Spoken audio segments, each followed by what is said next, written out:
అందరికీ నమస్తే. Welcome to అమ్మ దీవెన ఛానల్. మూఢం అంటే ఏంటి? మూఢం అంటే శుభకార్యాలు చేయడానికి వీలు లేని రోజులు, ఏ పని చేయకుండా పనికిరాని కాలంగా, విడిచిపెట్టే కాలంగా దీనిని భావిస్తారు. హిందువులు గ్రహాలకు ఎక్కువ ప్రాధాన్యత ఇస్తారు. గ్రహస్థితి సరిగ్గా లేకపోతే శుభకార్యాలు చేయరు. మూఢం సమయంలో శుభకార్యాలు చేయకూడదు. కొన్ని తప్పులు కూడా ఎట్టి పరిస్థితుల్లో చేయకూడదు.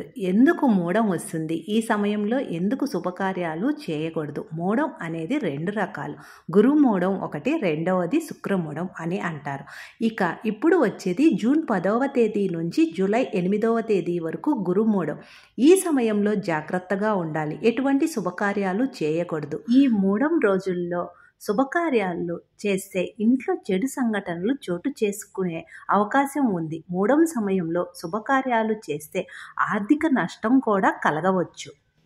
ఈ మూఢం సమయంలో శుభకార్యాలు చేయరు. శుభకార్యాలు ఎప్పుడు కూడా గురుబలం, శుక్రబలం ఉంటేనే జరుపుతారు. ఈ మూఢం సమయంలో గురుగ్రహానికి, శుక్రగ్రహానికి తక్కువ శక్తి ఉంటుంది. ఈ రెండు గ్రహాలు బలహీనంగా ఉంటే ఏ పని చేసినా కలిసి రాదు. అందుకే దీనిని మూఢం అని అంటారు. మూఢం సమయంలో ఏం చేయకూడదు? మూఢం సమయంలో పెళ్లి చూపులు నిర్వహించడం వంటివి చేయకూడదు.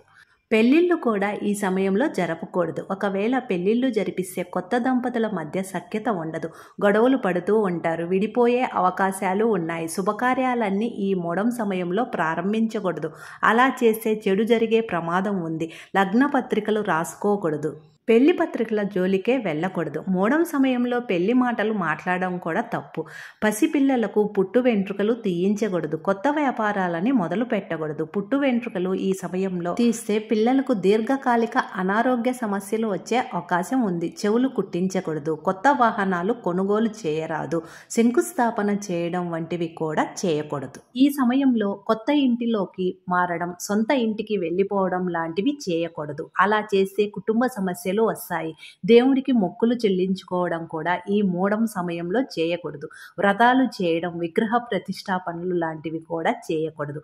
ఈ మూఢం సమయంలో వైభవంగా పుట్టినరోజులు చేయకూడదు.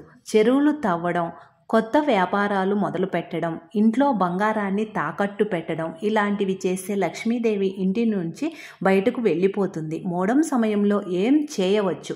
చిన్న పిల్లలకు అన్నప్రాసన చేయవచ్చు. దూర ప్రయాణాలు చేయవచ్చు.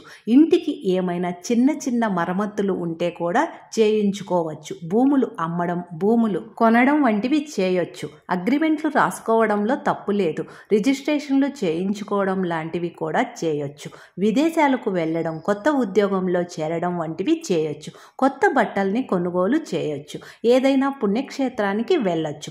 దేవాలయాల్లో అన్నదానాలు చేయడం, సీమంతం వేడుకలు చేసుకోవడం, దైవ కార్యాలను నిర్వహించడం చేయొచ్చు.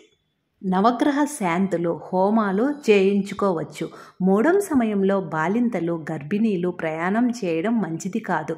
ఒకవేళ చేయాల్సి వస్తే అశ్విని లేదా రేవతి నక్షత్రాల్లో ప్రయాణం చేయవచ్చు. తెలుసుకున్నారు కదండి గురుమూఢంలో చేయకూడని పనులేంటో.